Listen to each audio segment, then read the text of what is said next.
Jaona toko fahatelo.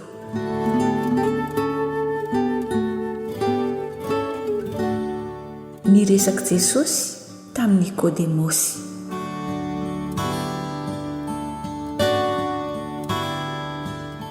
Ary nisy fariseo anankiray atao hoe Nikodemosy, mpanapaka tamin'ny Jiosy. Izy nakao amin'i Jesosy no nialina ka nanao taminy hoe: Rabi eo, fantatray fa mpampianatra avy amin'Andriamanitra ianao, fa tsy misy olona mahay manao izao famantarana ataonao izao raha tsy Andriamanitra ny momba azy.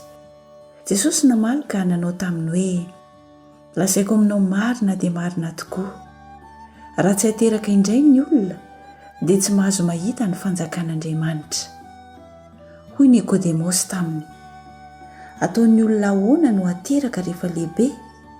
Moa mahazo miditra ny ekibon-dreniny indray va izy ka hateraka? Jesosy namaly hoe: lazaiko aminao marina dia marina tokoa, raha misy olona tsy hateraka ny rano sy ny fanahy dia tsy mahazo miditra ny fanjakan'Andriamanitra izy.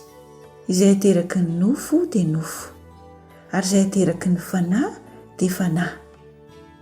Aza gaga noho ny nilazako taminao hoe tsy maintsy hateraka indray ianareo. Ny rivotra mitsoka amin'izay tiany, ary renao ny feony, nefa tsy fantatrao izay haviny na izay alehany. Dia tahaka izany izay rehetra hateraka ny fanahy.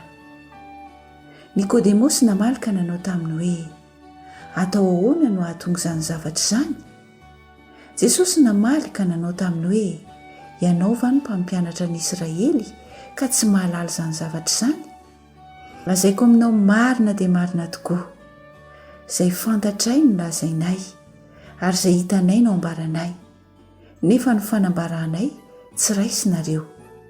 Raha ny zavatra ety an-tany aza no lazaiko taminareo ka tsy hinoanareo, ahoana no hinoanareo raha milaza aminareo ny zavatra any an-danitra aho? Ary tsy nisy niakatra ho any an-danitra afa-tsy ilay nidina avy tany an-danitra dia ny zanak'olona izay any an-danitra. Ary tahaka ny nanandratany Mosesy ny menarana tany anefitra, no tsy maintsy hanandratana ny zanak'olona mba hanana fiainana mandrakizay izay rehetra mino azy. Fa toy izao ny tiavan'Andriamanitra izao tontolo izao, nomeny ny zanany lahatokana mba tsy ho very izay rehetra mino azy, fa hanana fiainana mandrakizay. Fa Andriamanitra tsy naniraka ny zanaka ho amin'izao tontolo izao hanameloka izao tontolo izao, fa mba hamonjeny izao tontolo izao. Izay mino azy dia tsy ho elohina, fa izay tsy mino kosa dia efa voaheloka rahateo, satria tsy nino ny anaran'ny zanaka lahatokan'Andriamanitra izy. Ary izao no fanamelohana, fa tonga amin'izao tontolo izao no mazava, nefa aleon'ny olona ny maizina toy izay ny mazava, satria ratsy ny asany. Fa izay rehetra manao ratsy dia mankahala ny mazava sady tsy manatona ny mazava, fa ndrao hita miharihary ny asany. Fa izay manao ny marina kosa dia manatona ny mazava mba haseho ny asany, fa atao amin'Andriamanitra izany.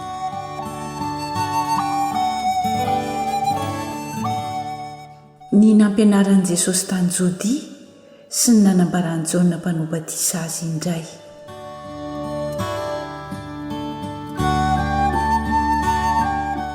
Rehefa afaka izany dia tonga tany amin'ny tany Jodia Jesosy sy ny mpianany, ary niara nitoetra tamin'ny tao izy sady nanao batisa. Ary Jaona koa nanao batisa tao Ainona akaiky ny Salehima, satria nisy loharano maro tao. Dia nakany ny olona ka nataony batisa, fa tsy mba natao tao an-tranomaizina Jaona. Ary nisy nifandira amin'ny mpianatra Jaona tamin'ny jiosy anankiray ny amin'ny fanadiovana.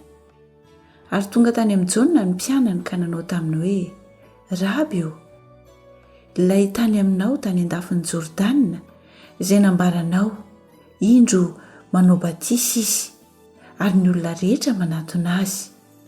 Jaona namaly ka nanao hoe: tsy misy olona mahay mandray na inona raha tsy nomena azy avy any an-danitra izany. Ianareo ny vavolombeloko fa hoy izaho, tsy izano Kristy, fa nirahana ialoha azy aho, izay manana ny ampakarina no mpapakatra, fa ny sakaizan'ny mpampakatra izay mitsangana sy miaino azy dia mifaly indrindra noho ny feo ny mpampakatra ary efa tanteraka izany fifaliako izany. Izy tsy maintsy mitombo fa izaho kosa tsy maintsy mihena. Izay avy any ambony dia ambonin'izy rehetra ary izay avy amin'ny tany dia avy amin'ny tany, ka ny momba ny etỳ an-tany ihany no lazainy. Izay avy any an-danitra dia ambonin'izy rehetra hoy izay hitany sy reny no ambarany, ary tsy misy mandray ny fanambarany. Izay mandray ny fanambarany dia nanisy tombo-kase fa marin'Andriamanitra.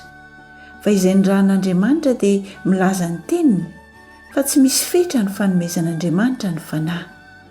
Ny ray tia ny zanaka ka efa nanolotra ny zavatra rehetra eo an-tanany.